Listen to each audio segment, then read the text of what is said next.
So PCOS is rising. It is an epidemic, and it is something that we need to think differently about. And sticking to old fashioned criteria like the Rotterdam criteria is no longer going to be sufficient. What we are going to have to do instead is screen for PCOS from early childhood through the history of our hormonal life, because it actually presents in different ways at different stages. If we're going to change this conversation around PCOS and we're going to succeed in diagnosing PCOS earlier and being able to be maybe more proactive around it and preventing stories like mine or so many of my patients, then we really need a holistic approach and a holistic diagnostic approach. Bottom line, we need a new approach.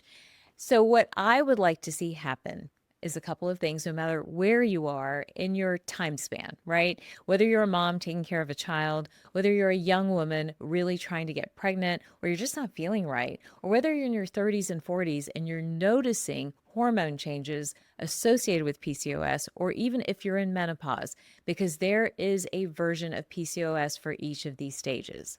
Let's first review the symptoms to make sure you know what to dial into. Typically, the most common, loud, speaker friendly symptoms are going to be the acne, right? The cystic acne that's typically on the jawline and usually on the neck and often on the back. Symptom number two is the hair loss. That's the one that got me, and it's called androgenetic alopecia. And in that particular symptom, you're losing hair, but the way you lose hair is very unique, and that's where you can diagnose it differently from other forms of hair loss. When it's PCOS, androgenetic hair loss, here's what's actually happening. The hair is getting thinner and more brittle. It's not coming straight out. It actually gets thinner and more brittle, and it's almost like crunchy. You can hear like paper sort of crunching in your fingers when you go to rub it. And that is because the hair follicle is narrowing because of the androgen exposure. And over time, that hair then falls out.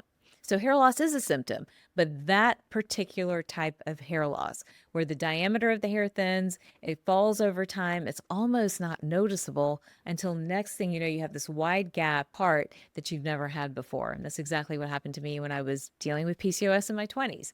All right, those are two very obvious symptoms.